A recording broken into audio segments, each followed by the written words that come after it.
This podcast is a quest for well-being, a quest for a meaningful life through the exploration of fundamental truth. Enlightening ideas, insights on physical, mental, and spiritual health. The inspiration is love.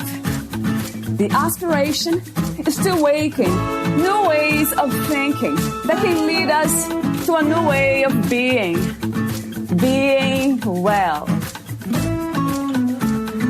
Welcome to Body, Mind, and Soul Healing Conversations.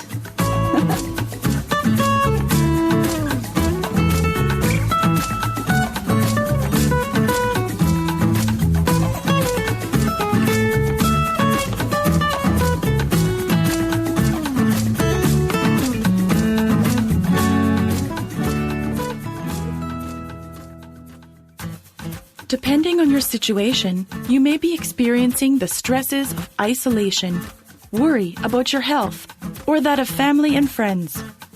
You may be facing economic hardships. If you're lucky, you might only be struggling with working from home and keeping your household running despite the constraints. All of these situations can cause us to demonstrate and, in the longer term, develop resilience. It is critical to manage your expectations at this time. You must reconsider your expectations of yourself and others. If you're feeling highly anxious and are somewhat numb from the changes that you are facing, this is not the time when we get to pull resilience out of thin air and start to use it. On the day of the marathon, for instance, you can use the endurance you developed during all those months or years of training. You don't develop your strength during the struggle of the run, but you get to use what you laid down in training. We only have access to the resilience we have already developed through our past efforts and experiences. So expect, at least in the short term, to just get through it. You need to hang on tight and do what seems to make sense in the moment. Be kind to yourself. Ann McKnight. In this episode, Ann McKnight talks about the resilient way of living. Ann McKnight was left a widow at 45 with 4 children to raise. Her journey is one of courage, love, hope, and learning. In her recently published book, The Resilience Way TM, she shares her story and the story of her late husband as they navigated through cancer diagnosis, treatment, end of life, and moving forward. In the book, Ann also shares the experience of the people she met along her journey. Her research into resilience has become a model that helps others to learn about the skills they need to develop to be truly resilient. These are people just like you and me, overcoming adversity and finding their way through life. Ann has also run a successful consulting business for over 20 years. Her work has involved training and coaching in the leadership development field. She now includes workshops on resilience as part of her practice. Here is the interview with Ann McKnight.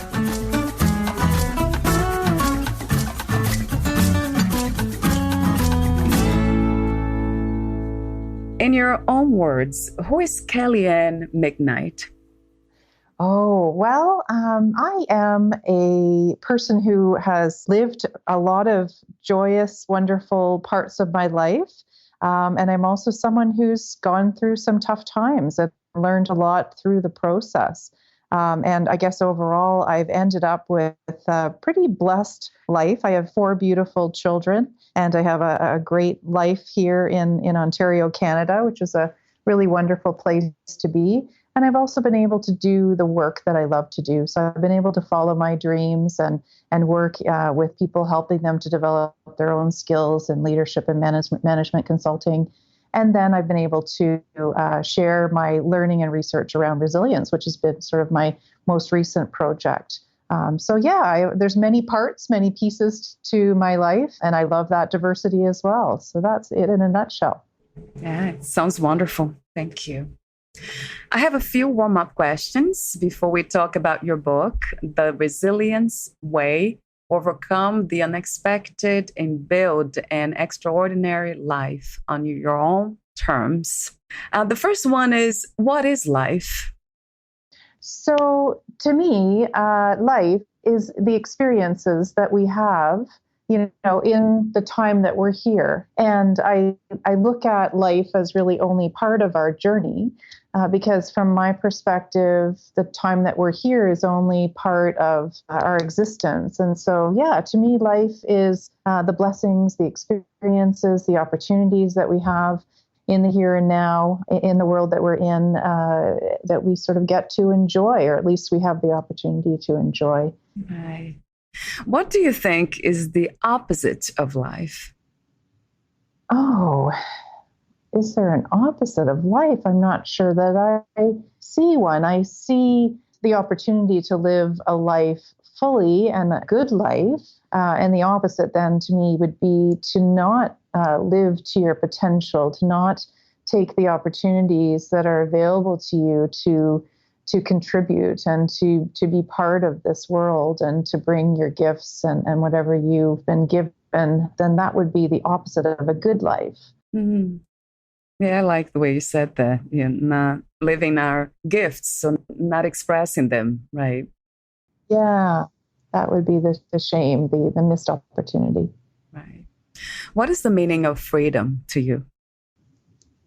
So to me, freedom is a key principle that, I always think of freedom as something I've enjoyed so much of in my life. I've been so incredibly lucky to be, who I am, where I am. As soon as you mention the word freedom, I think about just so many in the world who just don't have it and maybe have never had the opportunity to have it. So in my own world, it's really just enjoying the opportunities that are there, being able to live my life the way I want to live it. And I have been able to really craft my life in any way that I saw fit, and also to raise my children with that kind of reality and hope that, what do you want to be? That's your, you can be it, whatever that is. And so, yeah, for us, freedom is a really different thing than it is for many, many people in the world. That's true. Yeah. What do you think is the world's greatest need? So our greatest need is most certainly love. If we all could express our love with freedom, to link it back to freedom, if we could all bring the love that we have for each other and really just offer that without conditions, without it being a scarcity, then I think the world would be a really different place. How do you define love? To me, love it connects back to the word life. So love is the energy that we have, that we bring to our lives and really to the universe, to the world. And for me, it's just that energy that we have that we can offer to ourselves first and then to others, as we allow it to just flow and be and bring that warmth. Yeah.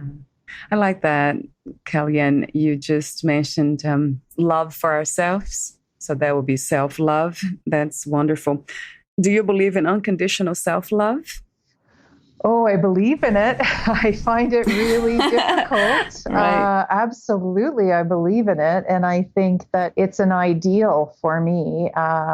It's not easy. And I think for many, many people, it's a tough one. But I absolutely believe that the more that I can love myself unconditionally, the more I can offer to others. And definitely the extent to which I don't allow myself to have that unconditional love, it takes away from what I have to offer. It takes away from my energy. It brings all the doubts. It's like putting a leash or, stepping on the brakes of all of your dreams and ambitions when you start to not really love yourself unconditionally. Yeah. How wonderful that you said it that way, because, I believe that too. Yeah, absolutely. What, where, and who is God to you?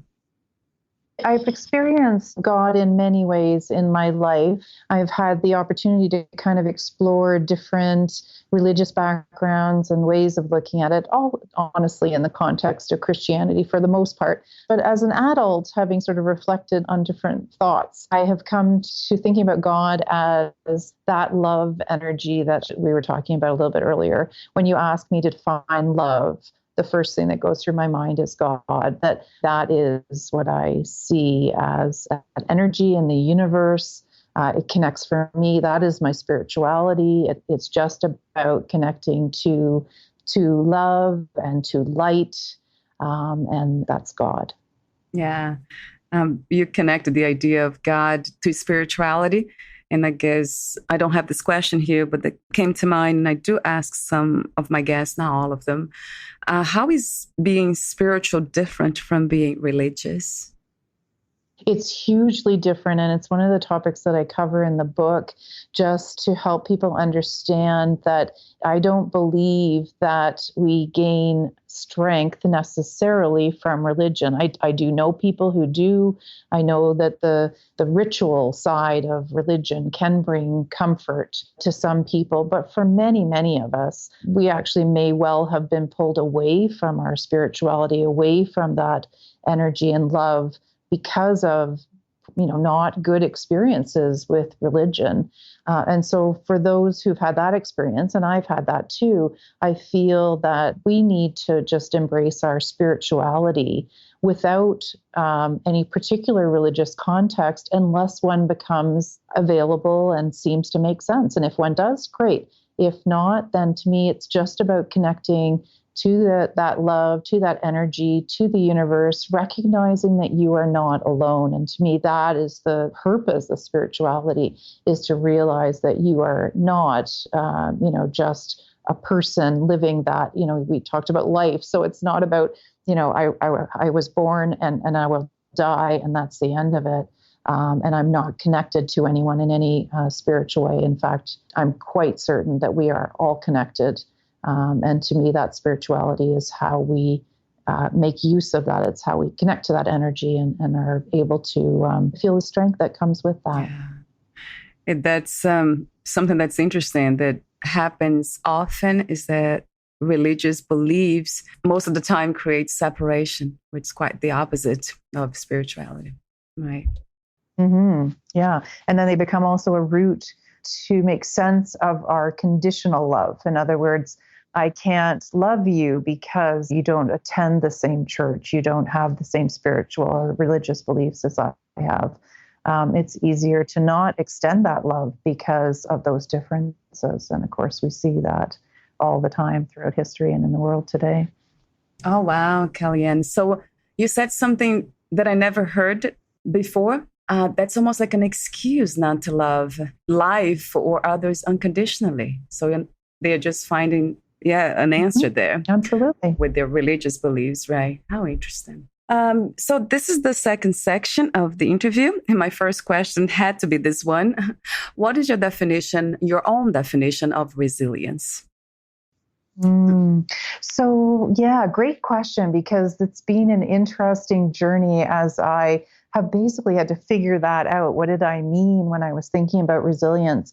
There's a lot of talk about, there's a lot of articles and pieces and work out there on resilience, and they don't all include as holistic or as maybe large a definition as what I think works. And so when I think about resilience, I'm talking about having a set of skills that help us to get through either the tough things that we encounter or the tough things we want to encounter. In other words, to me, resilience is about having the strength and the skills to be able to deal with unexpected things, and also to add into our lives those challenges that we want to go after so that we really are fulfilling our destiny. Wow. And a question that came to mind is, can this be taught to children? Do you teach your children? And at what age? Yeah, absolutely. And I think it's a lifelong learning process. And that's pretty clear that people do develop this throughout their lives, and they can start anytime. But certainly, in fact, I think children are naturally quite resilient. And I think that as parents, it's really our job to just nurture that. But sometimes, parents will even notice that their kids are more resilient than they are. And I bet in what we're going through right now, people are probably noticing that kids are very malleable, and they kind of watch us to see how we're reacting. But oftentimes they just kind of find their way and they carry on and they make sense of their world, because they're not often as stuck in, this is the way things are supposed to be. they're kind of used to things changing for them because they're always growing and changing, and life does that. My kids have taught me that just constantly. They're always teaching me that. So I feel like, yes, I have taught them resilience, but also I've learned resilience from them. Yeah, that makes sense because children are going through change all the time, right? All the time. Exactly. Nothing's the same for them. Last year, I couldn't ride a bike. This year, I can. Right. This year, I can fall off a bike. Oh, no, no. Right. Yeah, absolutely. Experience, right? Yeah, yeah. That is so wonderful and true. What was the inspiration, intention, and the process of writing your book, The Resilience Way?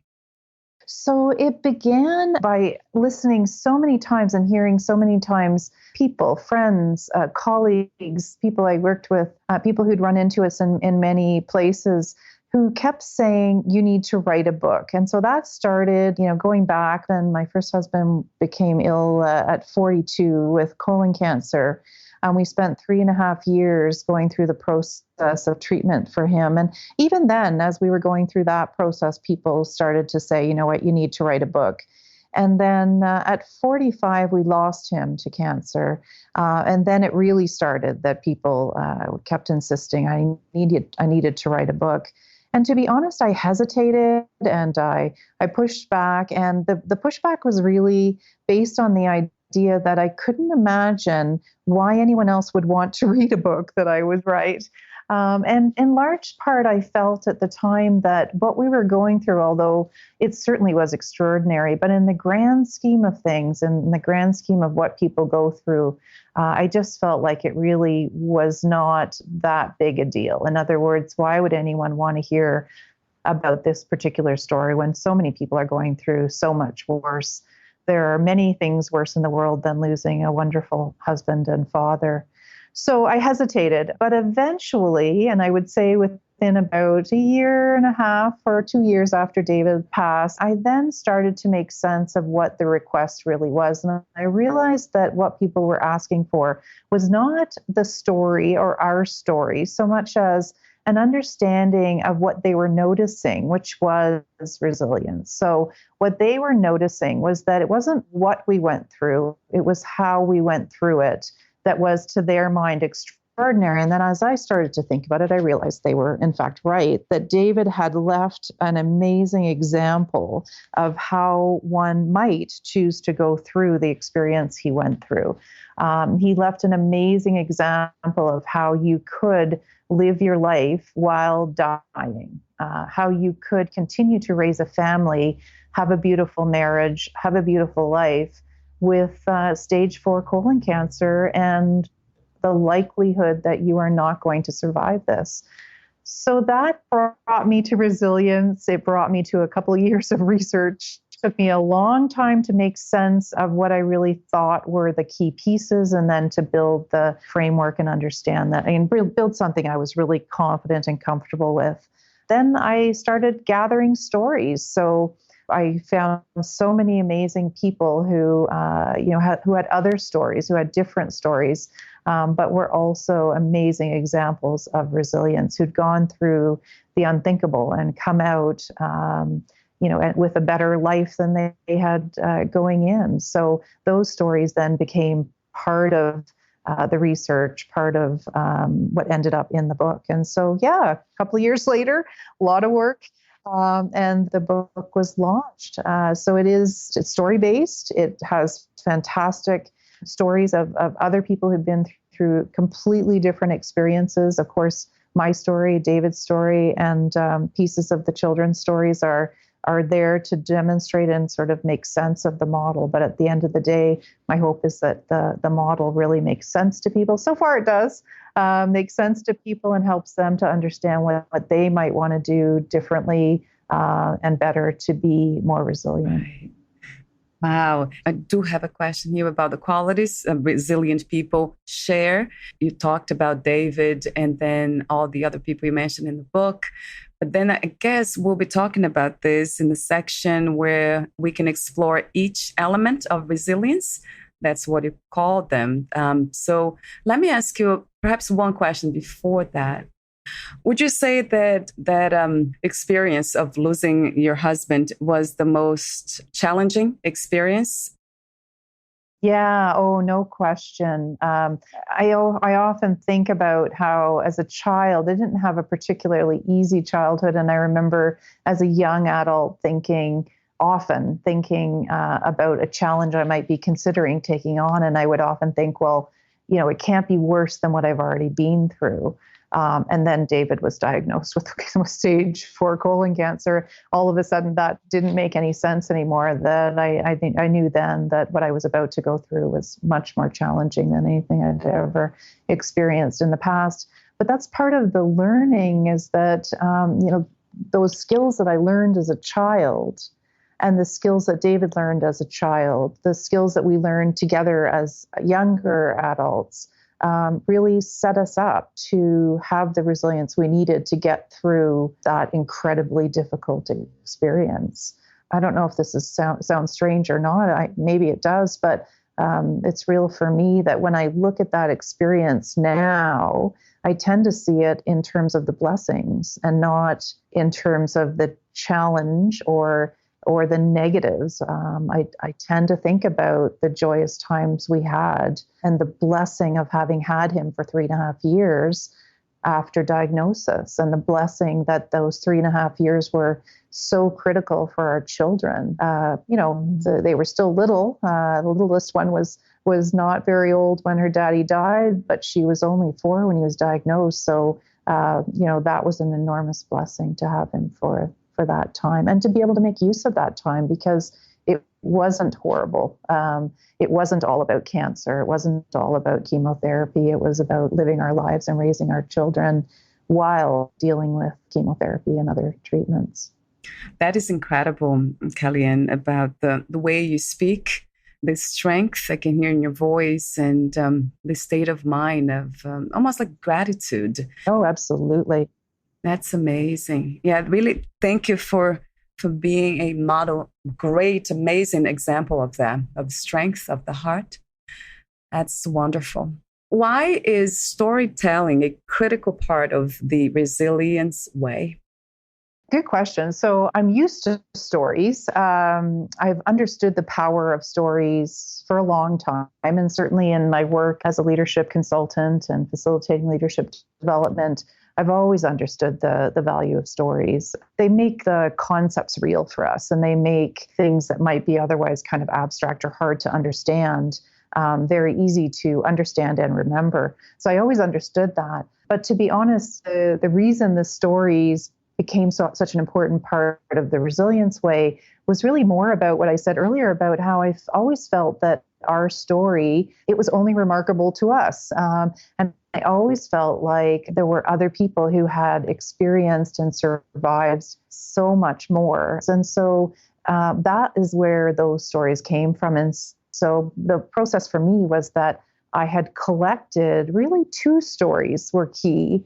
One was about a young woman who left North Vietnam after what they call the American War, after the Vietnam War, and had a very difficult journey finding her way and eventually settling in Canada and now raising a family here. But her journey really resonated with me. And then the other one was a friend who had an incredibly difficult cancer journey, one where it was the diagnosis was basically the worst it could be, and she survived. And so those 2 stories, once I had them, they became such a driving force for the book, because I felt that they were stories that I then had to share.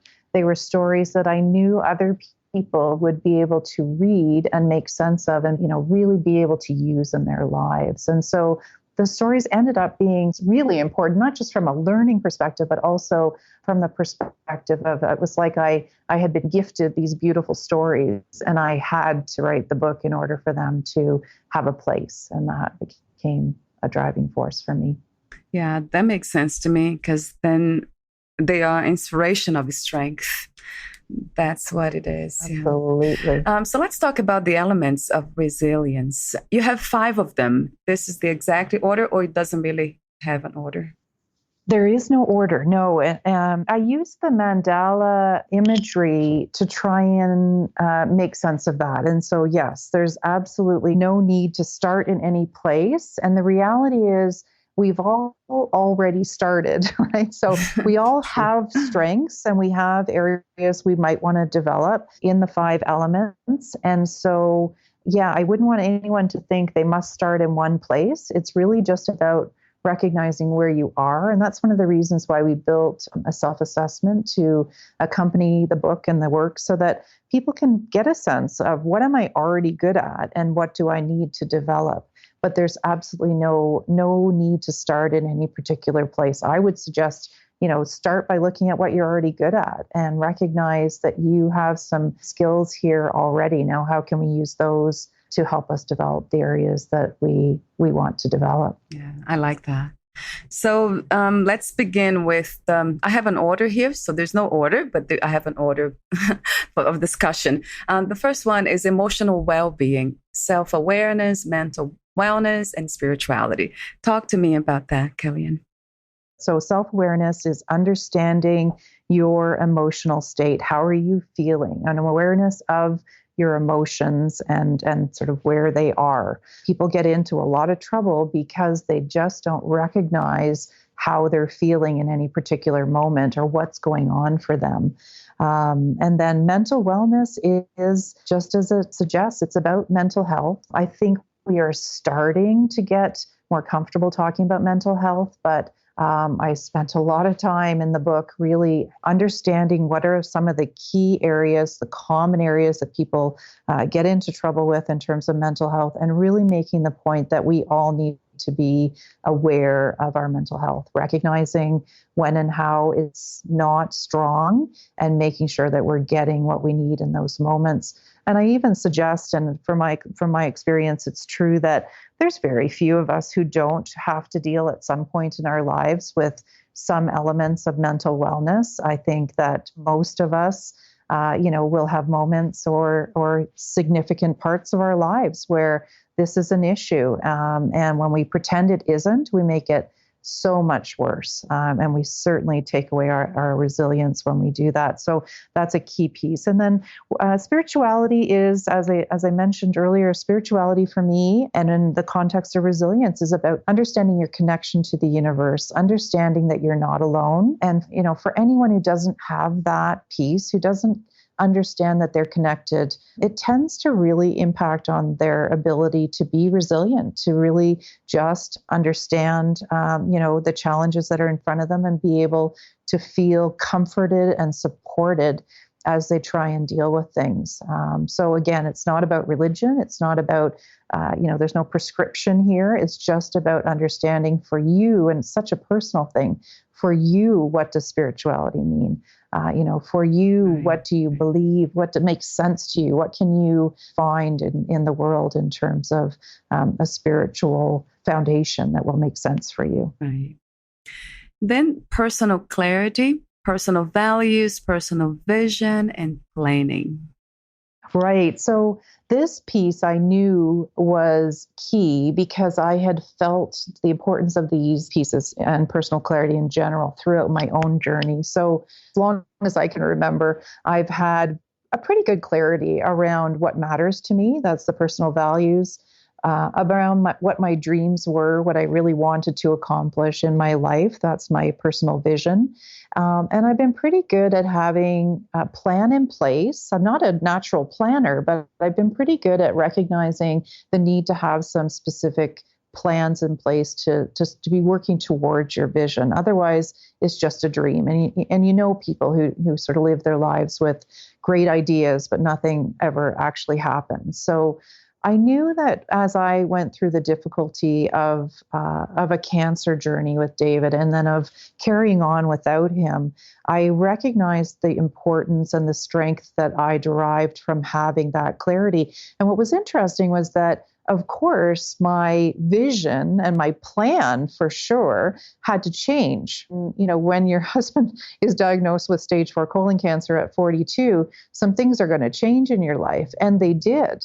But I still knew, what really mattered to me. I knew the long-term plan hadn't really changed. I still intended, to continue all the things that brought me joy. And so having that clarity allowed me to adjust my plan in a way that didn't feel like I was falling into a hole. It felt like I was just moving things around to make sense of my new reality, with still having a long-term vision for where I was headed. Yeah. I have asked this question before, and I'm going to ask you too. What is the difference between values and beliefs? I think so. Values are things that we need to have present in our lives in order to be comfortable. They might be beliefs. And so, for instance, I have a value around honesty. So I have to be honest. I have to have people around me who are honest with me, or I have a really difficult time wanting to be in a relationship with that individual. So that's kind of a belief, the belief that honesty matters supports my value.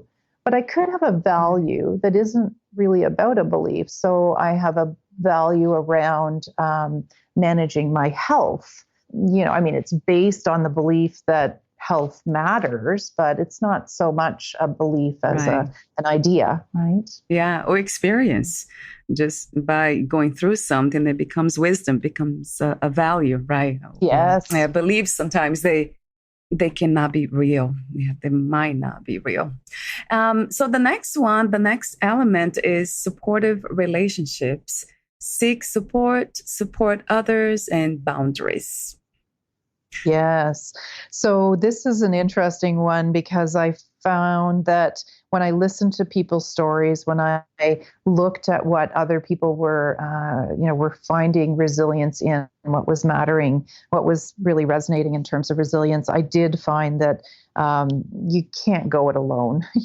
And it was true for me always, but I wondered, well, is that my people orientation, or is this true for everyone? And what I found is that, in fact, to some degree, this is true for everyone, that we need to be able to find people who can support us when we need support.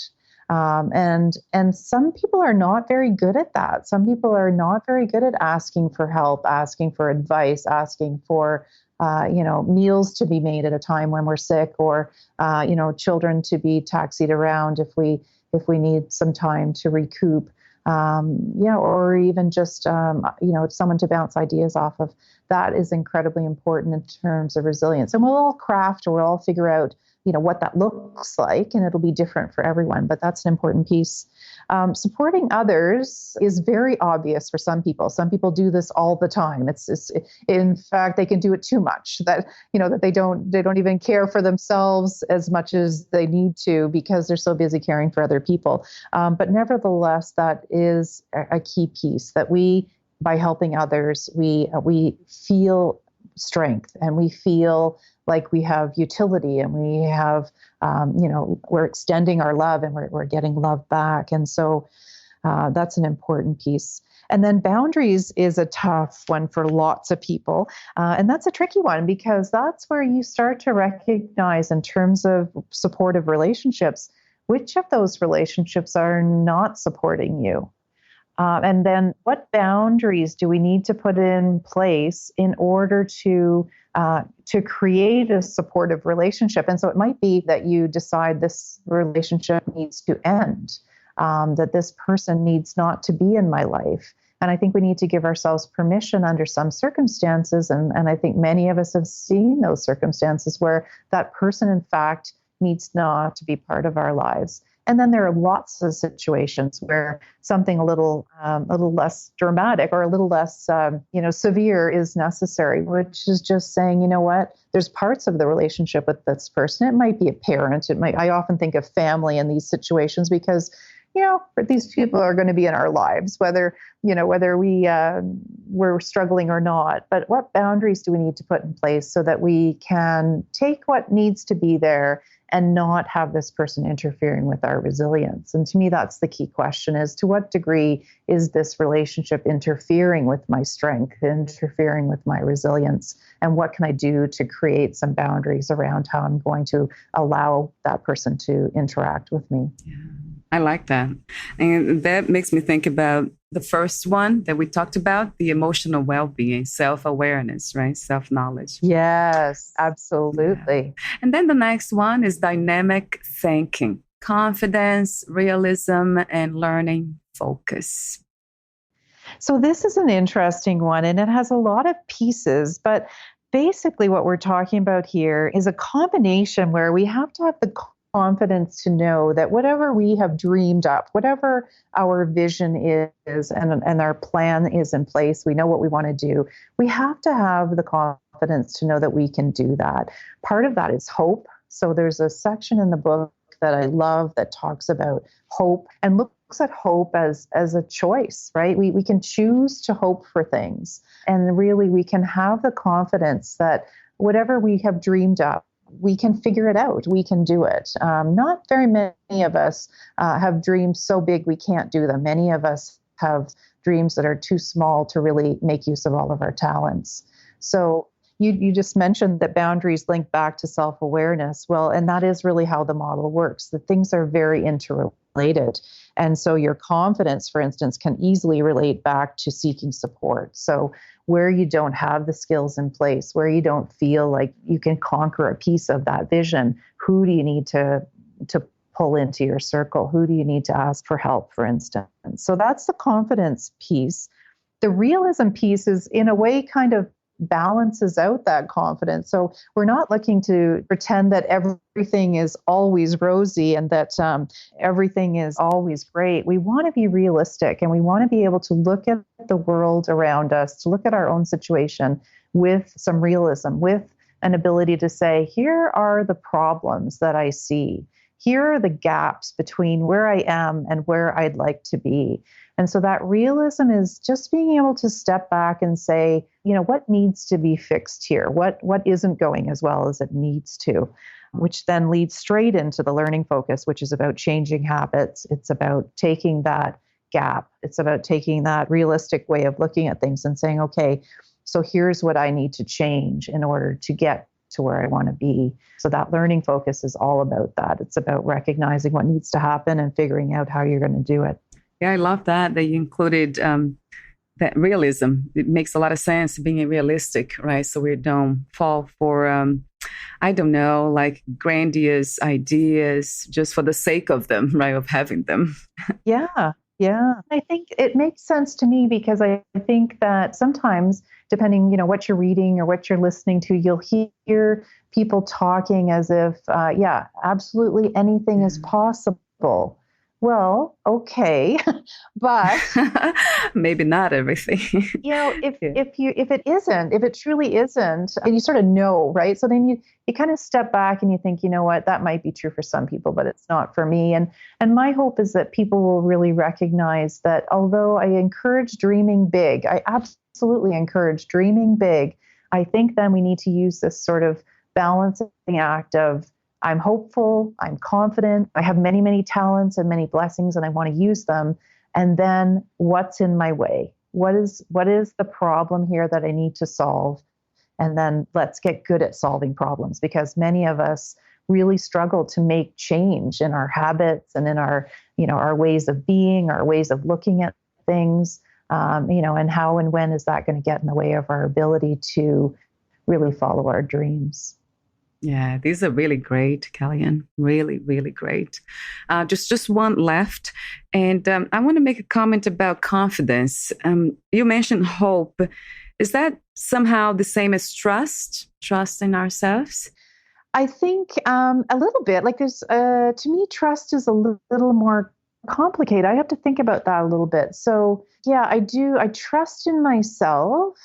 But I think hope is, again, it's a little bit different because it's not so much about me. It's about thinking in possibilities or being open to possibility, which may not have anything to do with me and my skills or my confidence in myself. It's more just, the opposite of hope is sort of always assuming that things are going to go wrong or that the worst case scenario is likely. And hope is about the decision to not look at the world that way. And in fact, to decide that chances are things will be okay. And if they're not, and maybe this is where the trust piece would come in, is that if they're not, then I imagine I'll be able to see my way through that, whatever that looks like. Yeah, it's an interesting question, though. I need to think a little more about that. Yeah, another word that we use a lot, I hear a lot, is faith. Mm-hmm. So are they somehow, faith seems to be connected now to hope, the way you describe it. Yes, I think faith is much more similar in my mind to hope. Yeah, it's that leap of faith, right? We do that, I do it with an idea that chances are this is going to go okay. And if it doesn't, I'll be able to handle that. Yeah, I love that. And the last element is physical health, sleep, nutrition, and exercise. Yeah, so this piece is interesting to me because I think it's what makes the model a holistic model in my mind. It's one of the pieces that does that. And I think that when you look at resilience and the way it's talked about very often today, this isn't necessarily part of it. But in my experience, people need to look at this piece. And it really is, as much as any of the elements, it's foundational. And you can't work on your vision if you can't manage your health. And anyone who, for instance, doesn't sleep well knows that, right? We need to be able to manage our overall health. And the big pieces, there's lots of pieces, but I think the big pieces are, do you sleep well? And for all three of them, it always comes back to, if there's an issue, then where can you find the help to solve this problem? But I just found that, lots of people were just not dealing with these three things. They were not worrying about or looking at their lack of sleep, lack of exercise, or poor nutrition as just things that were somehow separate from, their dreams and ambitions, separate from their ideas about how they're going to get through their struggles. And in my mind, they're completely linked, that you can't do one without the other. I agree. And I love the first one. You mentioned not having an order for this, but you mentioned sleep first, and that kind of resonates. Yeah, I did find, as I was researching, I'm a good sleeper. I'm just naturally, it's one of my gifts. I just happen to be a good sleeper, but I recognize that it's not uncommon not to be, and it's not uncommon to struggle, at least in different times of our lives. Sometimes it can be really a struggle. But I found a lot of people really looked at it as kind of outside of their control. This is just the way it is. And I really have encouraged people to take a second look at that and to wonder about what's possible in terms of fixing that piece, because there are things that that can be done, and there are ways that we can get better at that. And at the least, let's not pretend it's not worth the attention, because it really does interfere with our ability to be, goes right back to how emotionally comfortable and healthy can you be if you're chronically tired. How much can you support other people and be there for them and listen well if you're basically always feeling like you're not getting enough sleep. So true. And I think I have two more questions for you before I ask you my final questions, the last section. The first one just came to mind, was about preparation. Do you believe that we can really be fully prepared for losing someone we love? Is that possible? Oh, such a good question. The answer that's coming to my mind is just, can we ever be fully prepared for any struggle? And is it really a goal? Why would it need to be a goal to be fully prepared for what we know is going to be a really big struggle? Because if we wait, for instance, if you think about it in other contexts, so if it's about following your dreams when your dreams are really a reach, if we wait until we're fully prepared to do that, we're never going to do it, right? And if you take it to losing someone, then the connection might be, if you are fully prepared to lose that person, then I guess you better stop loving them. You better stop needing them. you better change your relationship into one where you are somehow disconnected from that person so that when they're gone, you no longer really notice or have to deal with the grief and the incredible emotions that come when you lose someone. And I would never hope for that, because losing David, loving him and losing him was far greater a blessing than to not have ever had his love or to have experienced the love that I have for him. And that love never leaves. So you continue to love that person. I continue to be strengthened by the love that we share. What a great answer. What a great answer. That's so true, because if you're fully prepared to lose somebody, that means you should be prepared not to love them as well. Yeah. Exactly. And I think it links right back to the whole concept of resilience, which is that if we're resilient, then we're willing to step out on a limb. We're willing to live our lives as fully as we possibly can, not because we're fully prepared, but because we know that we will struggle and we will learn from that struggle and we'll be okay. Yeah, it's part of life, isn't it? Absolutely. Part of being alive. It's really a wonderful perspective. I guess my last question before my final ones is about the current situation with the virus, and how can we use your book and your wisdom to go through the challenges? Yeah, so I've been thinking about this, writing about this lots in the last several weeks. And so I think the key is that we need to be kind to ourselves. We need to recognize that we are in a tough, difficult struggle, all of us. And it looks really different depending on your situation. And definitely some people are struggling more than others. But at the end of the day, we need to just notice where we are. What I would recommend and have recommended to people is that they take the time now to maybe do the self-assessment that we do have on the website. And the purpose would be to recognize not where you need to develop, but rather where your strengths are today. Because what's interesting about resilience is that while we're struggling, as we are right now, isn't a time to develop new skills, particularly. It's like when you show up to run the marathon, that isn't the day that you're now going to develop your endurance. You're going to use the endurance that you've already developed over years and months or whatever it is to get ready for that marathon. So in a way, that's how I look at our current situation, that we're in a place now where we can look at what are our strengths? What am I already good at? And then make sure that you're using those strengths right now. So for instance, the one I was thinking about for myself was I'm not great at nutrition, at eating well. I have my comfort foods. And when I feel stressed, I like to go to the peanut butter. I have my comfort foods. And so I've noticed in the last month or so that although I'm using most of my resilient strengths, I'm not doing a fabulous job on eating perfectly. And I'm recognizing that I don't want to fuss about that right now. I want to just allow myself the peanut butter sandwich because that is not my strength. That is my comfort food.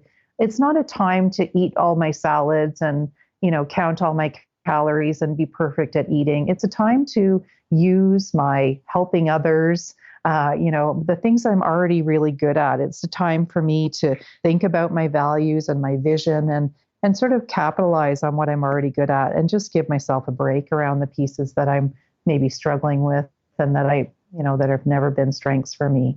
I think that makes sense. Hopefully that makes sense for other people to just notice what are you good at and are you using those and how can you capitalize and use those areas more? How can you, for instance, if you're a helper, as I am, it makes me feel so much better when I have the chance to help other people. And so I'm reaching out to folks. I'm sending a note here. I'm sending, and I'm doing what I can to help those around me. That makes me feel great. And it helps me through this difficult time. And then I'm giving myself a break where I need to. Yeah, it makes a lot of sense, especially when you gave the example of the marathon, running a marathon. Yeah. And it's interesting because I think as we go through this, it's not that there's no opportunity for learning. We absolutely will learn and we will develop our resilience as we go through this. But at the same time, it isn't, if that's your goal, I think you're being hard on yourself. It's not a time to set goals of suddenly, for instance, fixing all the relationships and creating boundaries around, it's a time for, just noticing those. So, which people as you go through this are helping in your life and which people are really kind of dragging you down. And then let's give ourselves a few months. And as things settle and as we get back to some, maybe a new normal, whatever it is, then you can come back and think about, you know what, as I was really struggling, that particular relationship was in my way. And so now is the time to make some changes and to look at what should be different so that the next time I have to run a marathon, I have the right people in my camp. And I've taken away the damage that particular individual might be doing. Yeah, I like that. Would you like to add anything or read a passage in your book before I ask you my final questions, Kellyanne? Oh, this is probably my favorite poem. So it's David Wagner, Lost. Stand still. The trees ahead and the bushes beside you are not lost. Wherever you are is called here, and you must treat it as a powerful stranger, must ask permission to know it and be known. The forest breathes. Listen. It answers. I have made this place around you. If you leave it, you may come back again, saying, here. No two trees are the same to raven. No two branches are the same to wren. If what a tree or a bush does is lost on you, you are surely lost. Stand still. The forest knows where you are. You must let it find you. Yeah, I heard about that poem, years back, many years ago. I was mesmerized by that. Yeah, the forest knows where you are, right? Exactly. It's so true. And to me, it's about the universe, right? Yeah, so if you feel lost, you just need to center.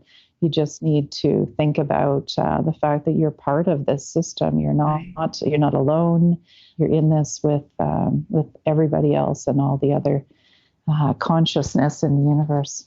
Yeah, that we are life itself, not separate from life, right? Sometimes we do feel separate, but it's not the truth. But it's easy, right, Kellyanne? So my last, I think I have two more questions. If you knew you would die soon, meaning losing the body, would you change anything or do anything differently? I don't think I would. And I think that I talk about death in the book, and I would like to talk about death more because I think that one of the key things that gets in the way of our resilience is our fear of death. And so I am not afraid of death. I am curious about death. I don't want to die. I want to continue raising my children, and I feel the need to be here and to be here to support them and hopefully to continue my work and help other people. But the question doesn't terrify me because I've chosen to work towards not fearing death.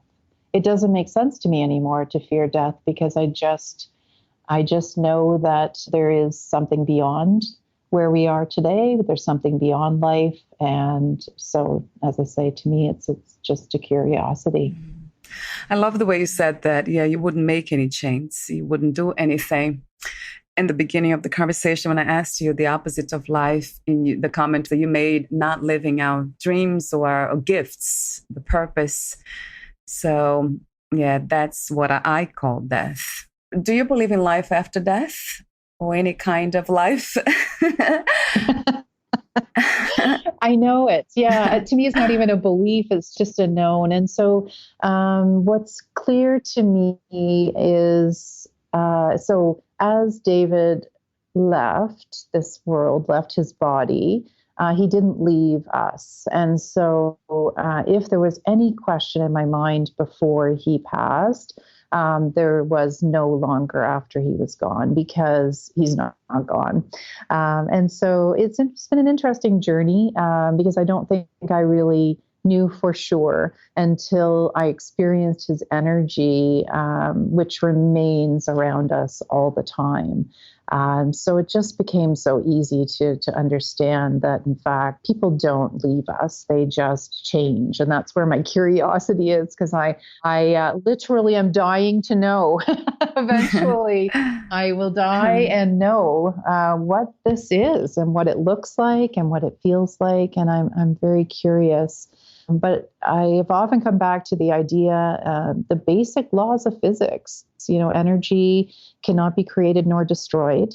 And for those of us, and many have had the opportunity to watch someone die, that that body had an energy that leaves it. And so where does that energy go? That cannot be destroyed. And therefore, it makes perfect sense to me that, in fact, that energy remains in whatever form it is. It remains around us. Wow. Yeah, that made me think about love. Like you speaking of the energy, there's no energy more powerful than love. Exactly. And that's exactly what that energy is. That energy is love. There's no question. That is what remains of David, is the love that he has for us. Yeah. Right. That's wonderful. And love can never die. It can. Yeah. And I also love what you said about knowing. This is not a belief, it's a knowing, right? Absolutely. Absolutely. Oh, wow. So my last question is, what are 3 things about life you know for sure as of today? Well, one of them is what we just talked about. I know that life is only part of the journey. I know that life can have challenges, and that it's far better to take those challenges on than to be so fearful of them that you cannot truly live your life. And I know for me, and I don't say this is true for everyone, but for me, a useful life will be one where I have had the chance to help other people and have had the opportunity to impact positively on other people's lives. Thank you so much for your presence, your wisdom, your love, the peace that you emanate, and the insightful conversation. Thank you so much, Kellyanne. Oh, thank you, Valeria. It's been lovely to talk to you. I have really, really enjoyed it. Where can we find more information about you, your books, products, services, and future projects? So the simplest thing would be just to look at the website, theresilienceway.com. And from there, you can reach any information about the book. And especially, as I mentioned, I think the self-assessment, as people are sort of going through what they're going through right now, it might be a very helpful way to get an immediate, completely free piece of feedback. You'll see a report, a PDF report very quickly that'll tell you what are those strengths that you can use to get through the difficult times right now. Thank you so much again, Kellyanne, and we'll talk soon. My pleasure. Bye for now. Bye. Thank you for listening. To learn more about Kelly Ann McKnight, please visit her website, theresilienceway.com. To learn more about this podcast, please visit fitforjoy.org/podcast. I want to thank the Patreon members, Lawrence McGrath, Mark Basden, Terry Clayton, and Aidan Vickrock. Thank you again for listening, and bye for now.